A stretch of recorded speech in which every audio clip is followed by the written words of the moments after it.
Good morning and welcome to SUNUP. I'm Clint Griffiths. We begin today with an interview I did a couple of months ago, back when temperatures were hot and the grass was green and growing.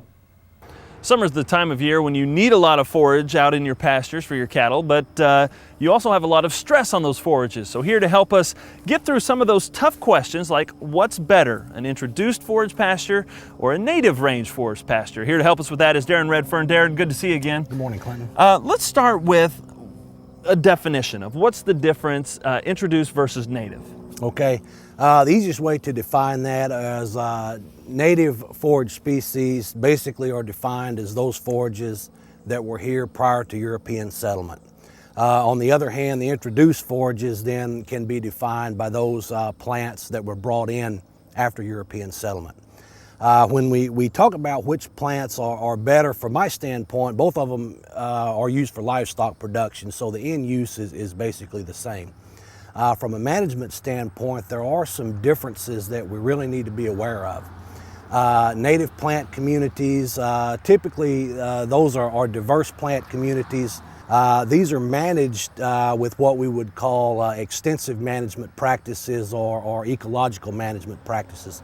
The two big ones that we're often concerned with are grazing management and also the use of fire. Compared to introduced pastures, these would include management practices that would be intensive or be maybe better defined as agronomic management practices that would include increased use of fertilization, would also be increased use of herbicides, and also oftentimes fencing is used to a greater extent. Okay, so if we're looking at a native versus an introduced pasture, is there any difference in yield potential? I mean, is there any way to compare that, I guess? Yeah, that's the advantage that we have oftentimes with the introduced forages. They do have a greater yield potential, okay? And that greater yield potential is only going to be realized through the increased use of nitrogen fertilizer.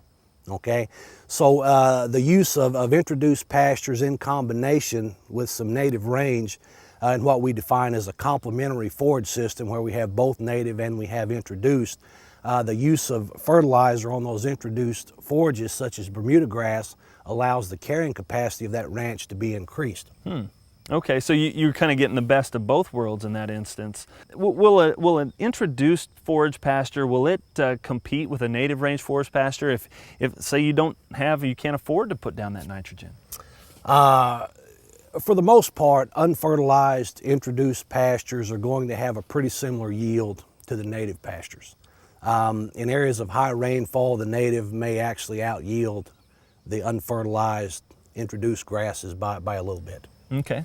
Does the amount of grazing make a difference on which type of pasture you have? It does from the standpoint of the grazing response of these different forages. The introduced forages, they respond more favorably to heavier grazing pressure throughout the entire growing season.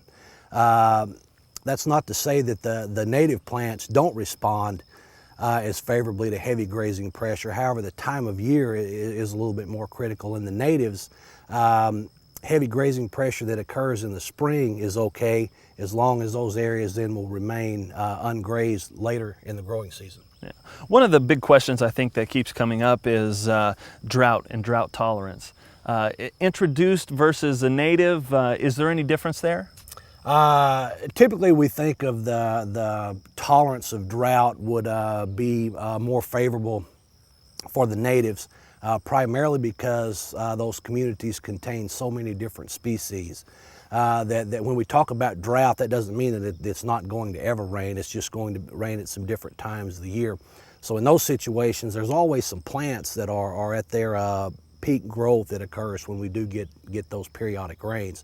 So then those plants then take advantage of that rainfall.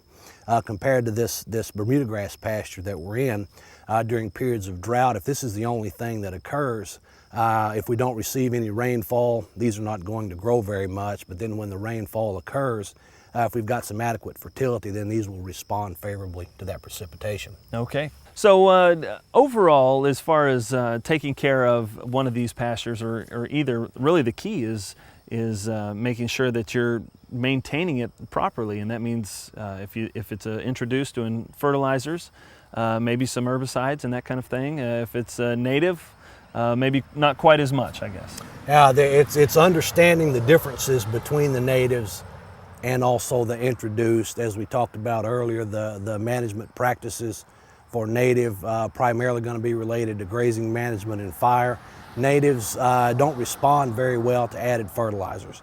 It's imperative in order for the introduced to yield that you add nitrogen fertilizer to those pastures. All right, Daren, thanks very much. Sure appreciate it. Thanks.